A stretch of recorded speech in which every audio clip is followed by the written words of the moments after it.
My name is Leonard. I'm 32 years old, and I've spent my entire life living in the shadow of my older sister Rebecca. While my parents worshipped the ground she walked on, they dismissed everything I ever accomplished.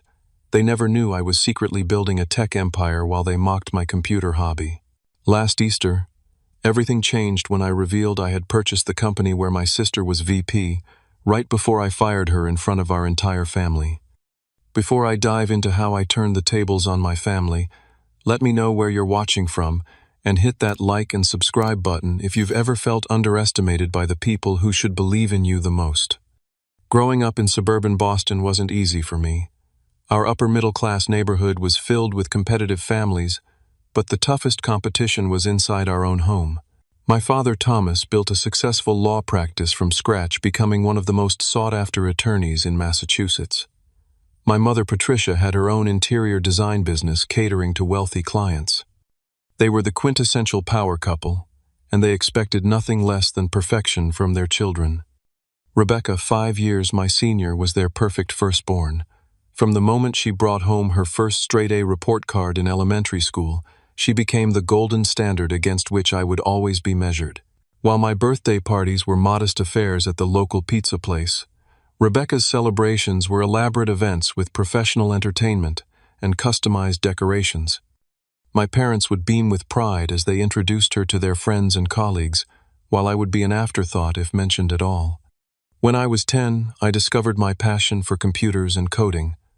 The logical patterns of programming languages made sense to me in a way that human interactions never did. I would spend hours in my room teaching myself BASIC and HTML, creating simple games and websites. I remember running downstairs excitedly to show my parents a basic game I had programmed.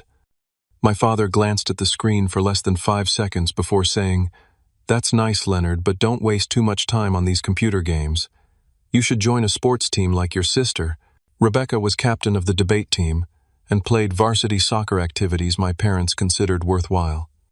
The disparity in how we were treated became painfully obvious when I was 12. I had entered a regional coding competition and against all odds won first place. The award ceremony was scheduled on the same day as Rebecca's debate tournament.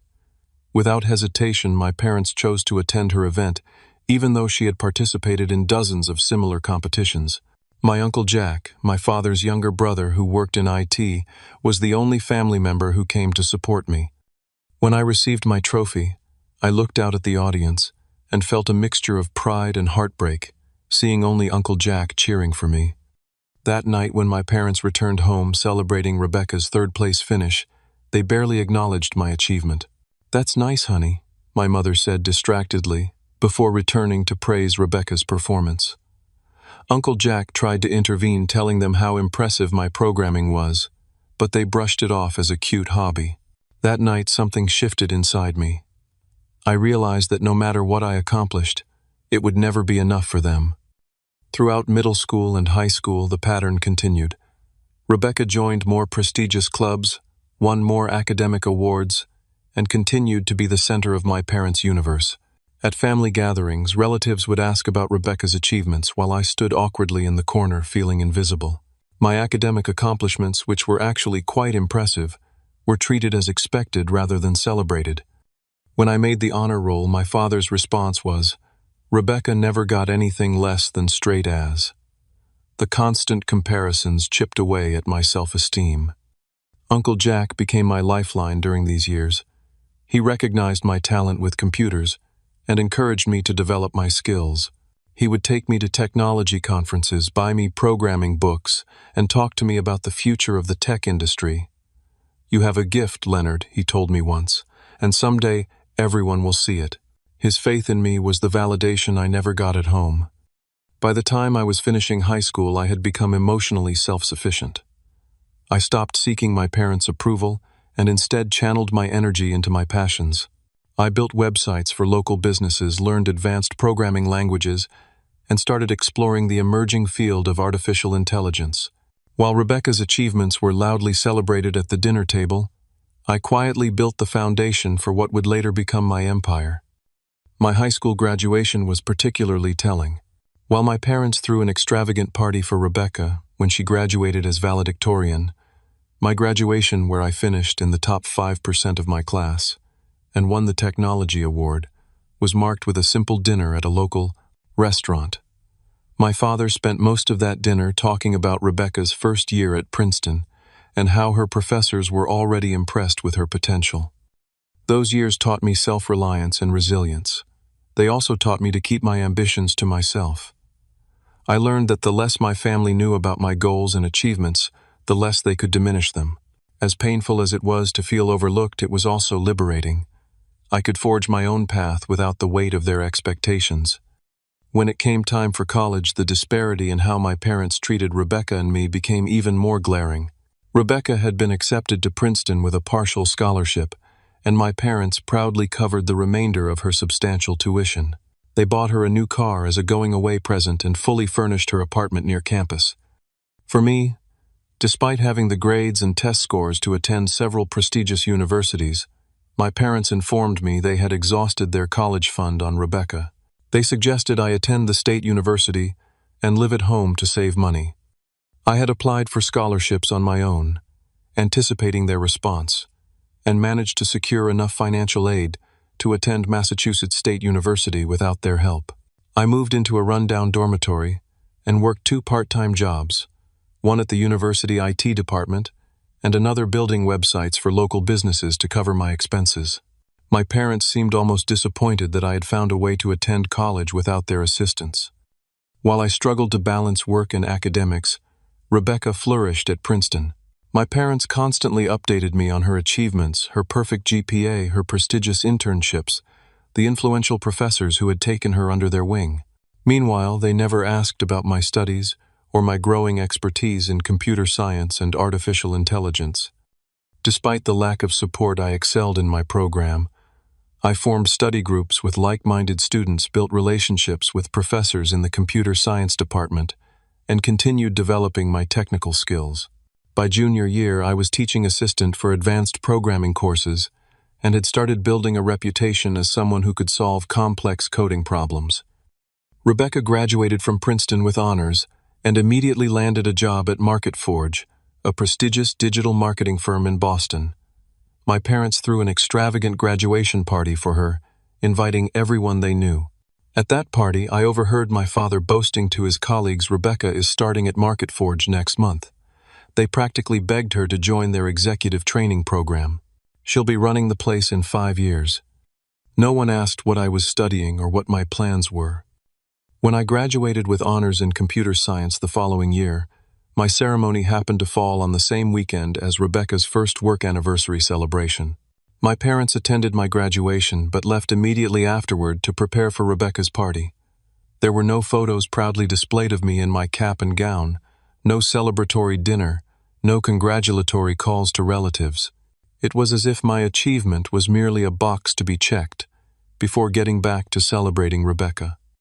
After graduation, I declined the few corporate job offers I received. Instead, I rented a small apartment and officially launched my own web development business. I had already built a small client base during college and decided to expand it rather than work for someone else. When I told my parents about my decision, my father scoffed. "A real job would give you stability and benefits," he said. "Rebecca already has health insurance and a 401k at MarketForge." Over the next few years, Rebecca rose quickly through the ranks at MarketForge. By 29, she had become the youngest vice president in company history, overseeing their client acquisition department. My parents were ecstatic, telling anyone who would listen about their daughter's corporate success.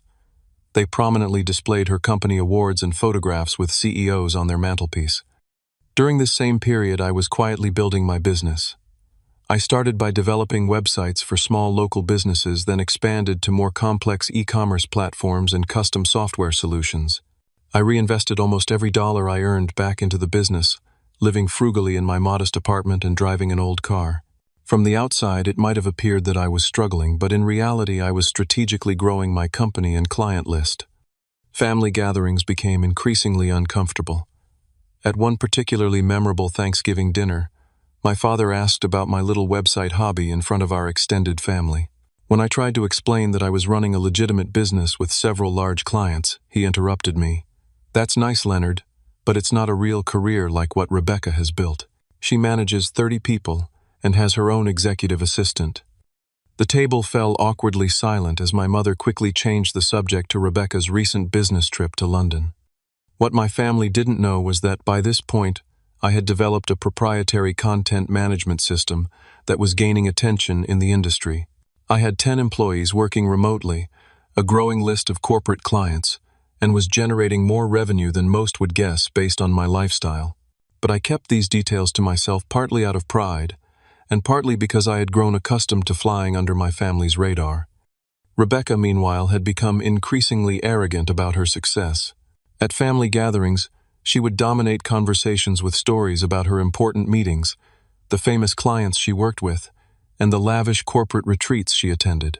She would offer me unsolicited career advice, suggesting I apply for entry-level positions at real companies where I might have growth potential. My parents would nod approvingly at her wisdom, never considering that I might be satisfied with the path I had chosen. By my 30th birthday, the contrast in how we were perceived couldn't have been starker. Rebecca was the successful corporate executive with the luxury apartment, expensive car, and impressive title. I was the underachieving younger brother who couldn't get his act together. Little did they know I was just getting started.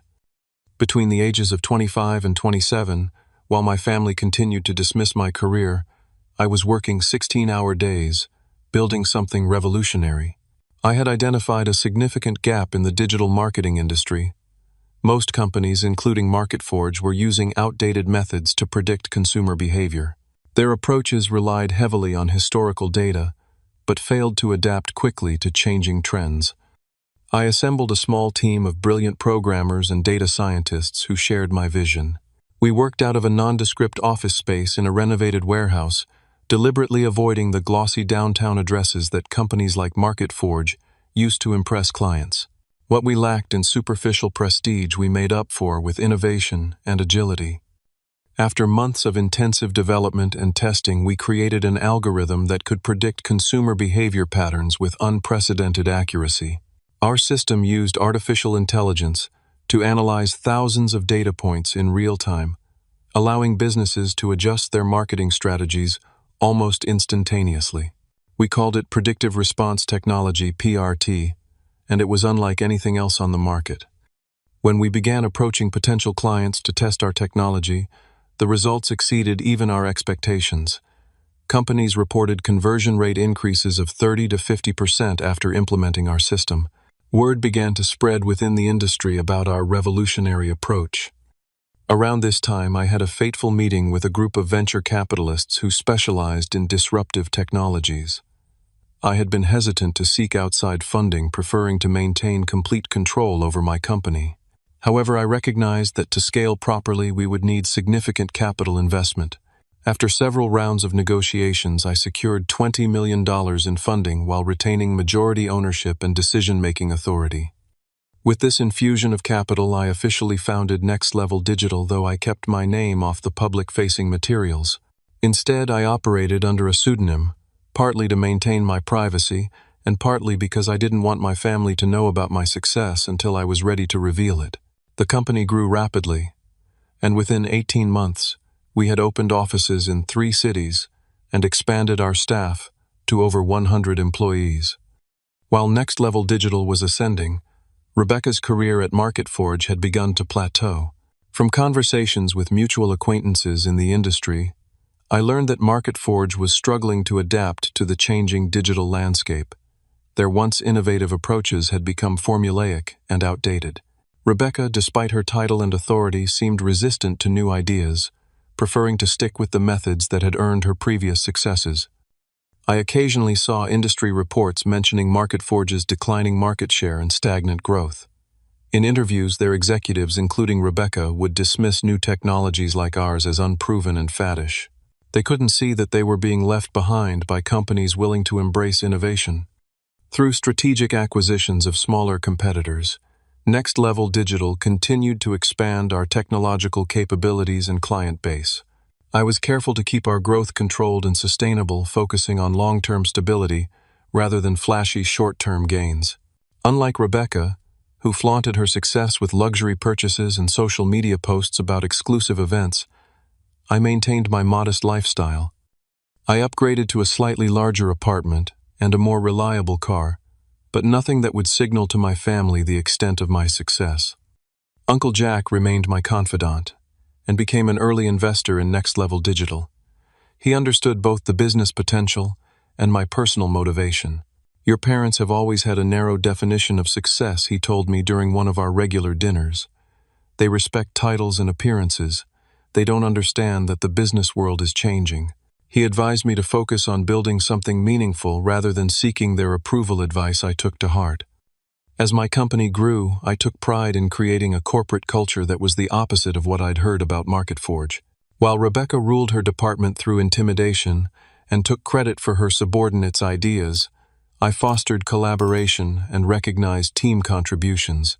I implemented generous benefits, packages, flexible work arrangements, and regular opportunities for professional development. Our retention rate was among the highest in the industry, while MarketForge had become known for its high turnover. Through industry contacts, I began hearing troubling stories about Rebecca's management style. Former MarketForge employees described her as increasingly tyrannical, berating staff publicly and creating a culture of fear. She was apparently more concerned with maintaining the appearance of success than addressing the company's underlying problems. In client meetings, she would promise capabilities that MarketForge's outdated systems couldn't deliver, leading to disappointed clients and damaged relationships. Despite my growing resentment toward my sister and parents, I tried to focus on building Next Level Digital into the company I envisioned, rather than obsessing over their shortcomings. I channeled my negative emotions into positive action, creating mentorship programs for young programmers from disadvantaged backgrounds, and establishing a corporate giving initiative that supported technology education in underserved communities. By my 31st birthday, Next Level Digital had become one of the fastest-growing companies in the digital marketing sector, while MarketForge was increasingly viewed as a dinosaur struggling to remain relevant. Rebecca's professional reputation had become tarnished by her inability to innovate and her harsh treatment of employees. Meanwhile, although few knew my name or face, I had built a company that was revolutionizing the industry. The contrast between our paths couldn't have been more stark. Rebecca had started with every advantage and squandered it through arrogance and resistance to change, while I had overcome neglect and dismissal to build something truly innovative. The irony wasn't lost on me, but I took no pleasure in her professional struggles. Instead, I focused on continuing to improve and expand Next Level Digital, unaware that our paths were about to intersect in a way none of us could have anticipated. The first hint that MarketForge might be in serious trouble came from an unexpected source. At an industry conference I attended anonymously as a consultant for Next Level Digital, I overheard two MarketForge middle managers discussing the company's financial woes. They spoke in hushed tones about declining profits, lost clients, and potential layoffs. One of them mentioned that the board was considering drastic measures to right the ship. My curiosity piqued. I began discreetly researching MarketForge's current status. As a privately held company, their financial information wasn't publicly available, but through industry contacts and careful analysis of market trends, I pieced together a concerning picture. MarketForge had lost several major clients in the past year. Their technology platform was outdated compared to competitors, and employee morale was at an all-time low. Most troubling was the role Rebecca seemed to be playing in the company's decline. Former employees I connected with described her as increasingly erratic and defensive. She rejected proposals for technological updates, claiming they were unnecessary expenses. She surrounded herself with yes-men and pushed out anyone who challenged her vision. Under her leadership, the client acquisition department, once MarketForge's strongest asset, had become ineffective and disorganized. As I gathered this information, I realized that MarketForge might represent a potential acquisition target for Next Level Digital. Their client list, despite recent losses, still included several prestigious companies. Their brand name carried weight in traditional sectors. With our technology and their established relationships, we could potentially create something greater than the sum of its parts. But I struggled with my motivations. Was I genuinely interested in MarketForge as a sound business investment, Or was I being driven by a desire for vindication? I spent several sleepless nights weighing the ethical implications. Would acquiring my sister's company, potentially leading to her termination, make me no better than my family who had dismissed and belittled me for years? I decided to consult Uncle Jack, the one person who understood both the business and personal dimensions of the situation. We met at his vacation home on Cape Cod, away from prying eyes or ears. After explaining the situation, I asked for his honest assessment. "Leonard," he said thoughtfully, "you've built Next Level Digital into something remarkable, and you've done it with integrity. If MarketForge is a good business acquisition on its own merits, then you should consider it. But if this is primarily about showing up your sister and parents, you'll never be satisfied with the outcome, no matter what happens." His words resonated with me. I resolved to approach this potential acquisition with professional objectivity. I assembled a team of our best analysts to thoroughly evaluate MarketForge, its assets, liabilities, intellectual property, and growth potential. Their conclusion was that despite its current struggles, MarketForge could be valuable to Next Level Digital if we could quickly integrate our technology into their operations and rehabilitate their client relationships. With this analysis in hand, I developed a careful strategy. To prevent premature disclosure of my identity, I created several shell corporations to handle the initial approaches and due diligence. I selected a trusted colleague to serve as the face of these negotiations, presenting himself as the representative of an anonymous investor group interested in MarketForge. When our initial overture reached MarketForge's board, they responded with interest bordering on desperation. Their financial situation was evidently worse than I had realized. Through my proxy, I learned that they had been searching for a buyer or major investor for months without success. Our offer, while calculated to be fair rather than generous, was the lifeline they had been hoping for. Throughout this process, Rebecca remained oblivious to the identity of the potential acquirer. In fact, she apparently viewed the acquisition interest as a validation of her leadership. At a family dinner I reluctantly attended, she boastfully mentioned that a mysterious billionaire investor was interested in MarketForge, spinning this as evidence of the company's value rather than a response to its vulnerability. "He obviously recognizes the untapped potential," she told our parents, who listened with admiration. "Once this deal goes through, I'll likely be promoted to senior VP or even C-suite." My mother touched her arm affectionately.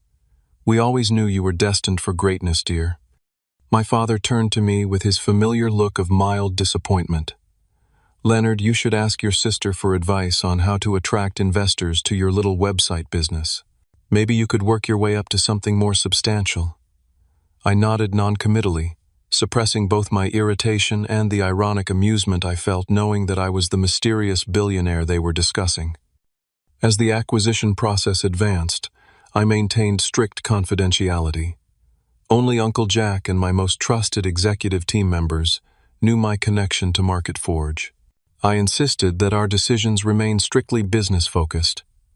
We conducted thorough due diligence, identifying synergies and redundancies between the companies. I was particularly careful to document evidence of mismanagement and policy violations that might justify leadership changes post-acquisition. The negotiations were complex and occasionally tense. MarketForge's board desperate, though they were still fought to maintain appearances and extract the best possible terms. My team remained firm but fair, knowing that we held the stronger position. After several rounds of offers and counteroffers, we reached an agreement in principle. The final acquisition documents were scheduled to be signed the Tuesday after Easter. The timing was coincidental, based on legal and financial considerations, rather than personal ones. However, as I realized that I would be attending my parents' annual Easter dinner, knowing that I was about to acquire Rebecca's company, I couldn't help feeling a mix of anxiety and anticipation. The weekend before Easter, I met again with Uncle Jack to discuss how to handle the inevitable family fallout once my identity as the acquirer became public.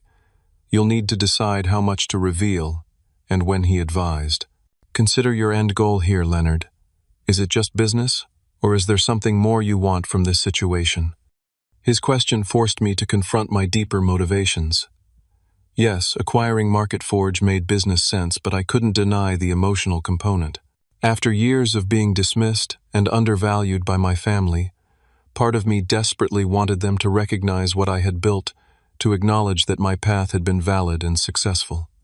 Yet another part feared that even this wouldn't change how they saw me, that they would find some way to minimize my achievement or credit my success to luck rather than ability and perseverance. I want the truth to come out, I finally told Uncle Jack. I want them to see me as I really am, not the failure they've imagined, but someone who's built something meaningful, despite their lack of support. He nodded understanding. Then be prepared for Easter dinner, he said, and remember who you are now, not who they've always thought you to be. The acquisition papers were finalized the Thursday before Easter. The formal announcement would come the following Wednesday, after the holiday weekend.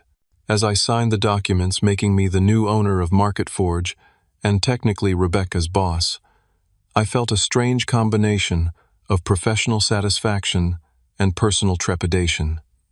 The business decision was sound. The personal ramifications remained to be seen. Easter Sunday arrived bright and clear, a deceptive calm before the storm I knew was coming. I drove to my parents' suburban home with a knot in my stomach and the acquisition papers locked in my briefcase. As I parked in the driveway, I noticed Rebecca's luxury SUV, already there, along with several other vehicles belonging to aunts, uncles, and cousins. Uncle Jack's sedan pulled in behind me, and he gave me a reassuring nod as we walked to the door together. The house was exactly as it had always been during holiday gatherings, meticulously decorated, filled with the aroma of my mother's traditional Easter ham, and buzzing with conversations that inevitably centered around Rebecca's latest accomplishments. I took a deep breath and rang the doorbell, reminding myself that after today nothing would be the same. My mother opened the door, greeting Uncle Jack warmly, before giving me a perfunctory hug. "Leonard, you're finally here," she said, her tone suggesting I was late, although I had arrived precisely at the time specified in her invitation.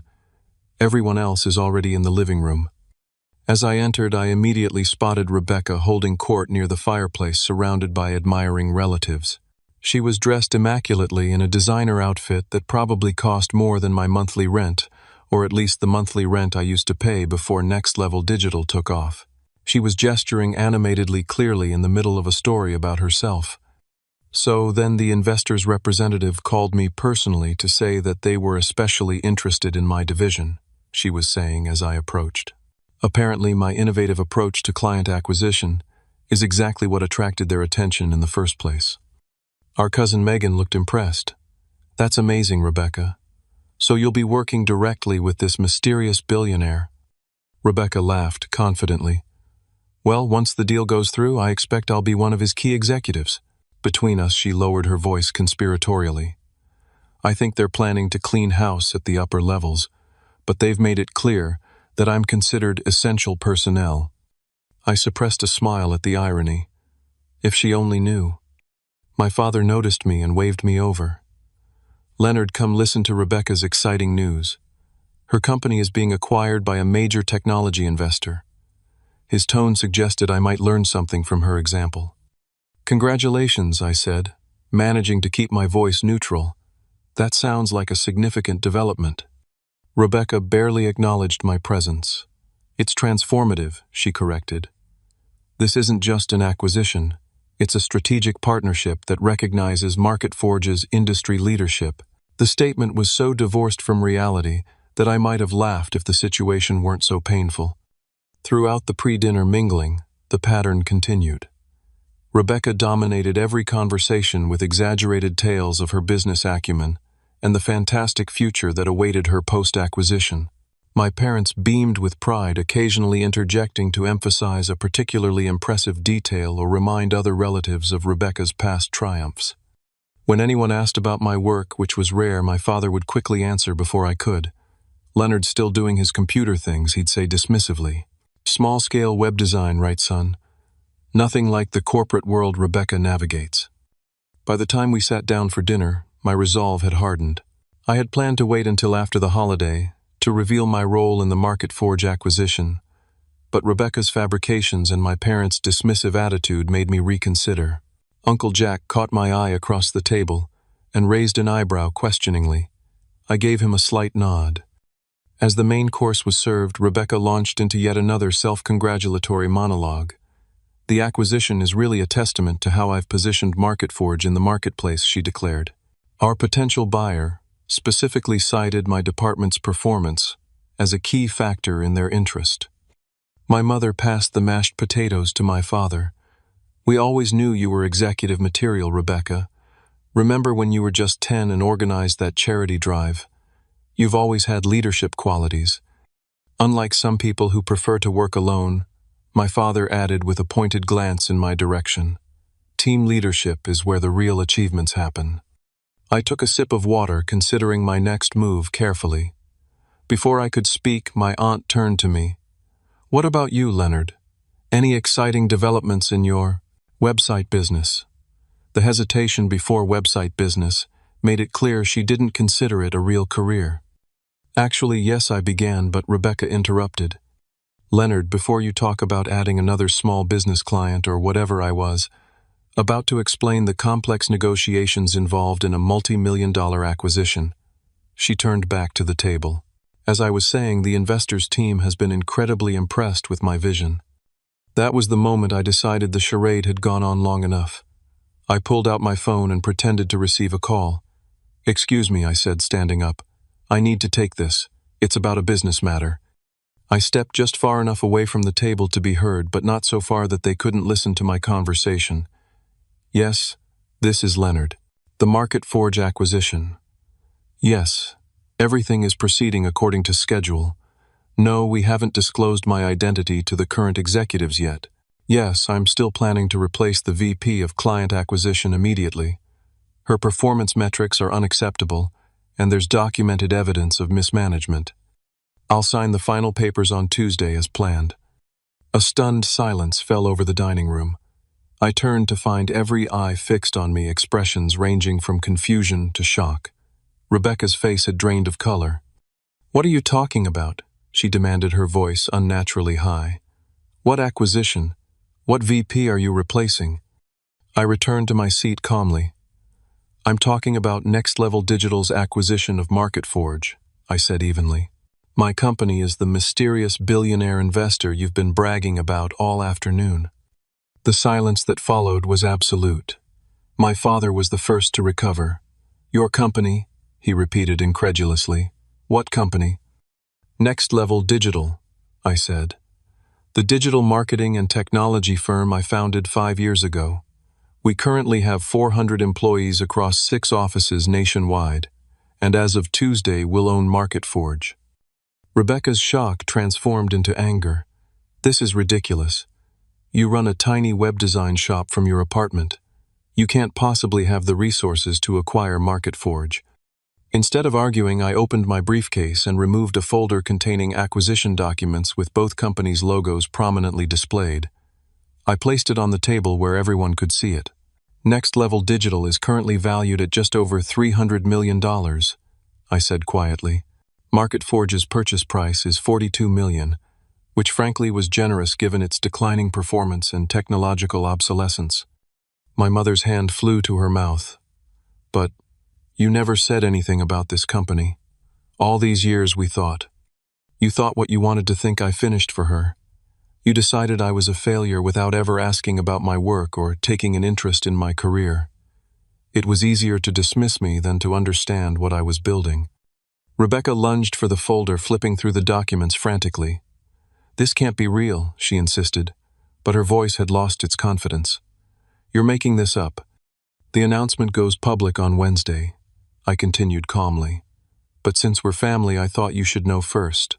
Especially you, Rebecca, since your position will be eliminated in the reorganization. You're firing me, she practically shrieked. You can't fire me. I'm essential to MarketForge's operations. I pulled another document from my briefcase, a performance analysis of Rebecca's department compiled during our due diligence. Under your leadership, client acquisition has decreased by 34% over the past 2 years. Client retention in your portfolio is the lowest in the company. Additionally, we've documented multiple instances of workplace policy violations, including verbal abuse of subordinates and taking credit for work done by your team. Rebecca's face flushed with anger. This is about your jealousy. You've always been jealous of my success, my relationship with Mom and Dad. My father, who had been staring at the documents in disbelief, finally found his voice. Leonard, is this some kind of elaborate joke? Some way to upset your sister at Easter dinner? The fact that he still couldn't believe my success, even with evidence literally in front of him, confirmed everything I had felt for years. This is no joke, I said firmly. It's business. Market Forge has been mismanaged for years, and Rebecca's department is a primary example of that mismanagement. As the new owner, I have a responsibility to my shareholders and employees to put competent leadership in place. Uncle Jack spoke up for the first time. Thomas Patricia Leonard is telling you the truth. I've been an investor in Next Level Digital since the beginning. Your son has built one of the most innovative companies in the digital marketing space completely without your knowledge or support. My mother looked from Uncle Jack to me, her expression unreadable. Why didn't you tell us? She asked quietly. Would you have believed me? I countered. When have you ever taken my career seriously? When have you ever shown interest in my work beyond comparing it unfavorably to Rebecca's? An uncomfortable silence fell over the table as my parents struggled to process this new reality. Rebecca, meanwhile, had moved from shock to calculation. Leonard, she said, her tone suddenly conciliatory, we're family. Surely we can work something out. I know Market Forge needs modernization, and with your technology expertise and my client relationships. Your client relationships have deteriorated significantly over the past 18 months, I interrupted. 3 of your 5 largest accounts have reduced their spending by more than 60%. 2 others have given notice that they won't be renewing their contracts. Rebecca's face hardened. You'll regret this, she threatened. I have connections throughout the industry. I'll make sure everyone knows how you conducted this hostile takeover. It wasn't hostile, I corrected her. The board unanimously approved the acquisition. They recognized that the company needed new leadership and direction. Your personal vendetta won't change the business reality. I stood up from the table, suddenly exhausted by the confrontation and the years of resentment that had led to it. I think it's best if I leave now. The acquisition announcement will be made public on Wednesday. Rebecca, you'll receive formal notice of your position's elimination, along with a severance package that's more than generous given the circumstances.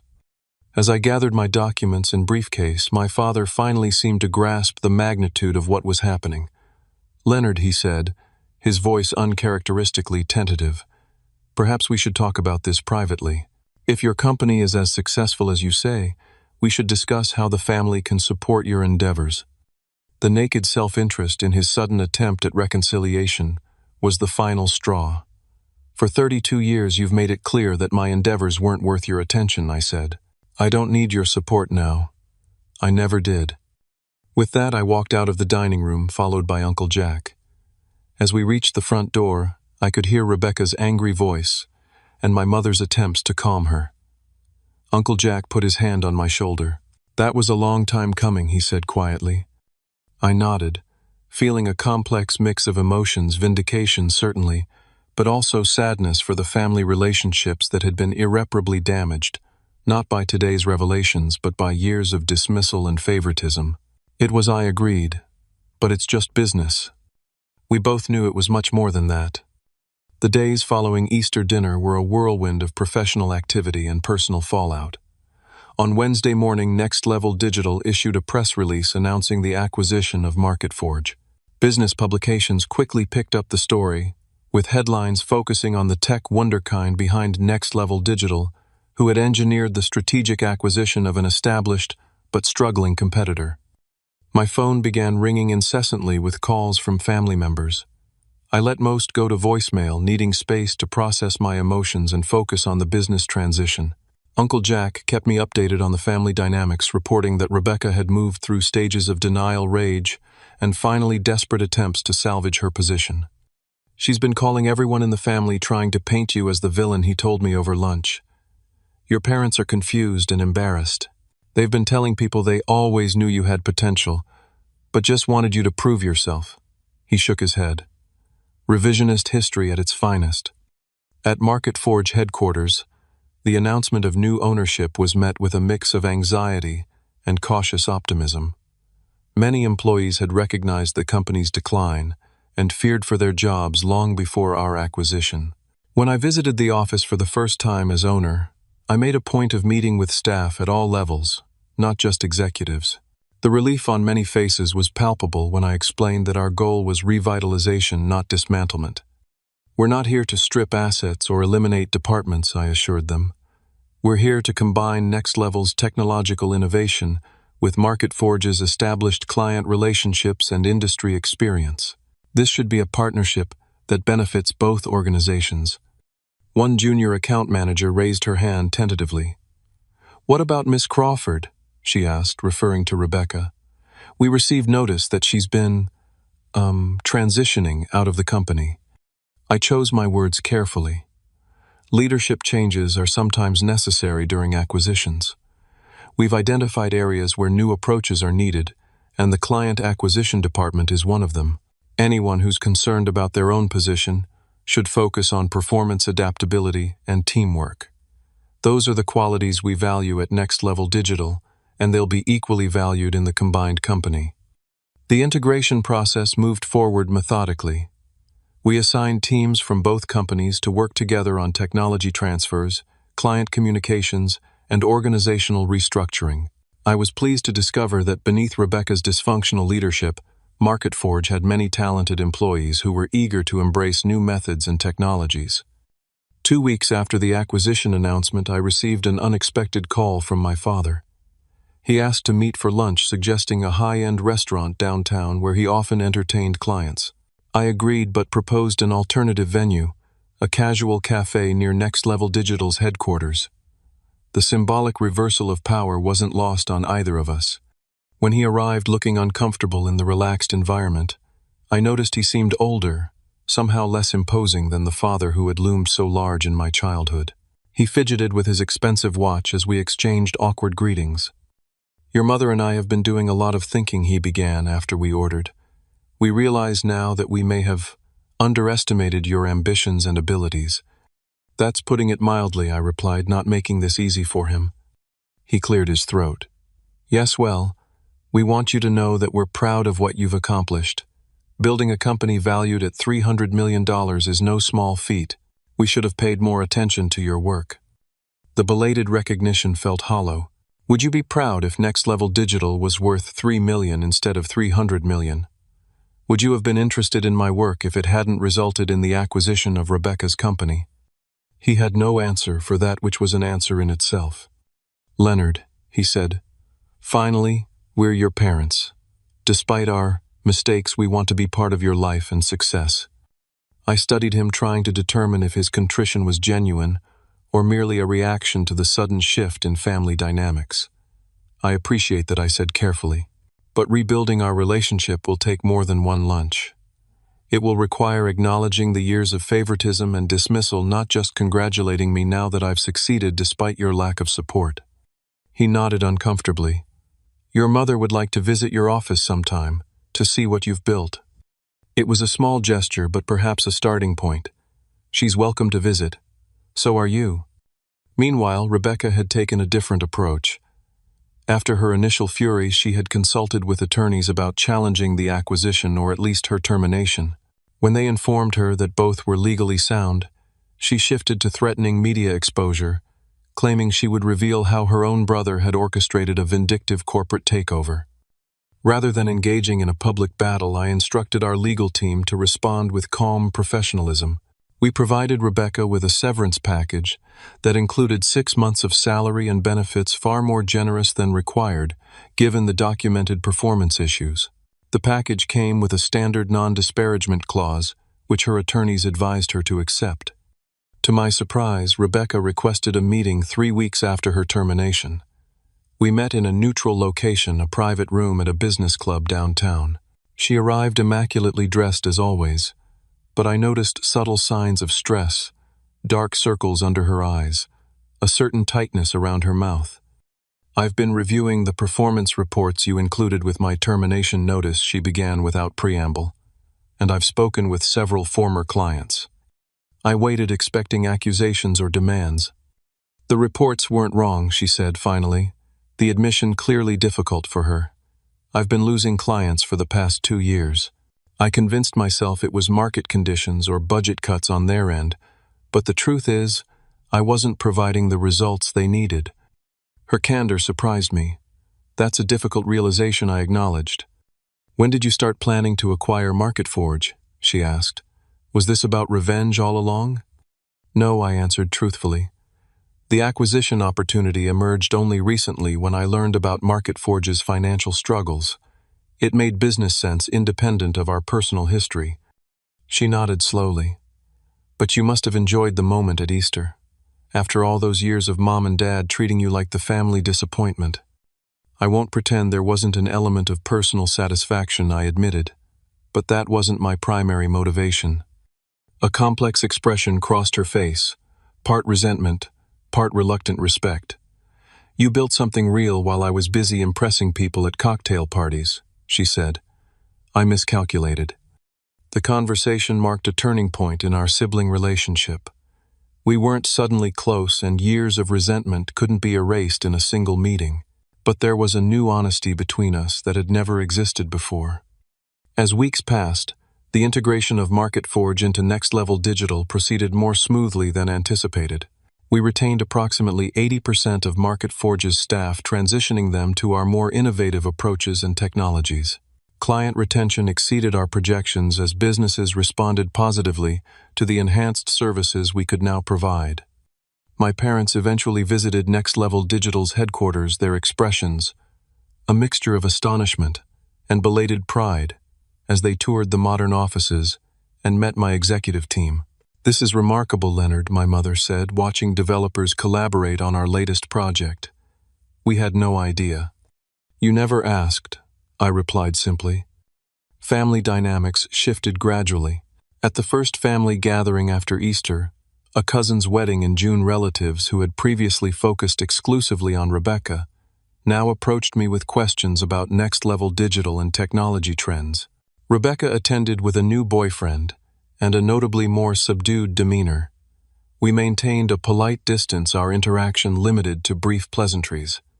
One unexpected development was the response from MarketForge employees to the acquisition. Many reached out personally to thank me for the changes we were implementing. The atmosphere here has completely transformed, one senior account manager told me. People aren't afraid to speak up or suggest improvements anymore. We feel valued for our contributions, not just our ability to make the boss look good. I took particular satisfaction in implementing mentorship programs for younger employees and creating pathways for advancement based on merit rather than politics. The culture I had built at Next Level Digital, collaborative, innovative, and respectful, gradually permeated the combined organization.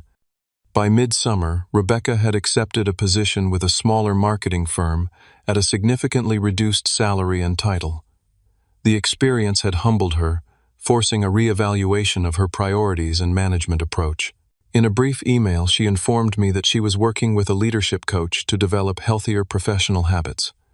I wished her well, genuinely hoping she would find a more sustainable form of success. 6 months after the acquisition, I invited Uncle Jack to dinner to thank him for his unwavering support throughout my journey. I wouldn't be here without your encouragement, I told him. When everyone else dismissed me, you saw potential. He smiled, raising his glass in a toast. I just recognized what was already there. You did the hard work, Leonard. Never forget that. As we discussed the future of the combined company, I realized how much my perspective had evolved. The vindication I had sought for so long no longer seemed as important as building something meaningful and creating opportunities for others. The acquisition that had begun partly as a response to years of family dismissal had transformed into something more significant, a platform for innovation and positive change in the industry. 1 year after the fateful Easter dinner, I stood at the podium in Next Level Digital's largest conference room, addressing employees from both original companies at our acquisition anniversary celebration. The merged organization had exceeded all financial projections, with our integrated technology platform now considered the industry standard. More importantly, we had retained top talent from both companies and created a corporate culture that consistently ranked among the best places to work in the tech sector. Today isn't just about celebrating business success, I told the assembled team. It's about recognizing what we can achieve when we value innovation over tradition, collaboration over hierarchy, and authentic relationships over appearances. Each of you has contributed to building something exceptional. As I looked out at the faces of people who had become not just colleagues but partners in a shared vision, I reflected on the profound personal journey that had paralleled our corporate growth. The relationship with my family had evolved in ways I couldn't have predicted. My parents, confronted with undeniable evidence of my success, had been forced to reconsider their perceptions and behavior. Our interactions remained somewhat tentative, marked by their lingering embarrassment and my residual hurt. But we were establishing a new foundation based on mutual respect rather than their expectations. My mother had taken the first significant step toward reconciliation when she called to apologize specifically for missing my childhood coding competition. "I've been thinking about all the moments we missed," she said. "All the times we should have been there for you but chose Rebecca's events instead. I'm truly sorry, Leonard." The simple acknowledgement of that specific painful memory meant more than general apologies about not recognizing my potential. It suggested she was genuinely reflecting on her behavior rather than just reacting to my current success. My father found reconciliation more challenging. His identity had been so intertwined with being the family patriarch and arbiter of success that adjusting to our new dynamic required a fundamental shift in self-perception. He made efforts, though, asking thoughtful questions about my business decisions, recommending books he thought might interest me, suggesting we play golf occasionally. Small steps, but meaningful ones. Rebecca's journey had perhaps been the most surprising. After the initial shock and anger over her termination, she had undergone what appeared to be genuine self-reflection. 6 months after joining the smaller marketing firm, she had been promoted to a leadership position, not as prestigious as her former VP title, but one where she was apparently thriving. "I'm building a team from scratch," she told me during a cautious lunch meeting, "and I'm doing everything differently this time. No taking credit for others' work, no prioritizing appearances over results, no ruling through intimidation." "What prompted the change?" I asked, curious about her transformation. She considered the question carefully. Getting fired by my younger brother in front of our entire family was a powerful wake-up call, she admitted with unexpected humor. "But more than that, it was seeing what you built at Next Level Digital, not just the business success, but the culture. Your employees genuinely respect you. That's worth more than any executive title." Our sibling relationship would never be particularly close. Too much history stood between us, but we had reached a place of mutual respect that would have seemed impossible a year earlier. Uncle Jack remained my most trusted advisor and friend. He had recently retired from his IT career and accepted my offer to join Next Level Digital's board of directors, where his wisdom and experience proved invaluable. "You've created something that matters," he told me after one board meeting. "Not just a successful company, but a place where people can do their best work and be recognized for it." Beyond the family dynamics, I had undergone my own evolution. The acquisition of MarketForge had satisfied my desire for vindication, but that satisfaction proved surprisingly hollow. What brought genuine fulfillment wasn't seeing my parents' and sisters' shocked expressions at Easter dinner, but rather creating opportunities for talented people and solving meaningful problems in our industry. This realization led me to establish the Next Level Foundation, which provided technology, education, and mentorship to young people from underprivileged backgrounds. The foundation specifically sought out students whose potential might be overlooked, the quiet ones with unconventional talents who might not fit traditional models of success. "Success without character is meaningless," I told the first cohort of foundation students, "and external validation is a poor substitute for knowing your own worth. The most important skill you can develop isn't coding or marketing strategy, but the ability to believe in yourself when others don't see your value." After the anniversary celebration concluded, I returned to my office to find an unexpected email from Rebecca. She had attached a photo from a family vacation 25 years earlier, one of the rare moments when we had both appeared genuinely happy together, building a sandcastle on a Cape Cod beach before competition and comparison had fully taken root. Found this while cleaning out old files, she wrote. Thought you might want a reminder that it wasn't always complicated between us. Proud of what you've built. R. The simple message represented a significant shift from the sister who had once dismissed my work as a little website hobby. I saved the photo, appreciating the gesture, while recognizing that moving forward didn't require pretending the past hadn't happened. That evening as I drove home, I reflected on the lessons of the past year. I had learned that revenge, even when justified, brings only momentary satisfaction. True fulfillment comes from creating rather than destroying, from lifting others up rather than tearing them down. I had learned that family relationships can evolve even after decades of dysfunction, if there's willingness on all sides to acknowledge past mistakes and establish healthier patterns. Most importantly, I had learned that external validation, whether from parents, siblings, or society, is ultimately less important than internal conviction. The years of building next-level digital in obscurity, believing in my vision when no one else did, had developed a resilience and self-trust that no amount of family approval could have provided. As I pulled into my driveway, I thought about the journey from that childhood coding competition with only Uncle Jack in attendance to leading a company that was transforming our industry. The path hadn't been what I expected, but it had led me exactly where I needed to be. The greatest revenge I had discovered wasn't firing my sister at Easter dinner. It was living authentically, building something meaningful, and finding peace within myself regardless of others' opinions. That was a success no one could take away. Have you ever been underestimated by family members who should have been your biggest supporters? How did you respond? Did you try to prove them wrong or find validation elsewhere? Share your story in the comments below. And if this tale of family dynamics and sweet corporate revenge resonated with you, please hit that like button, subscribe to hear more stories of triumph over adversity, and share with someone who needs a reminder that success is the best response to those who doubt you. Thank you for listening to my journey, and remember, your worth isn't determined by others' inability to see it.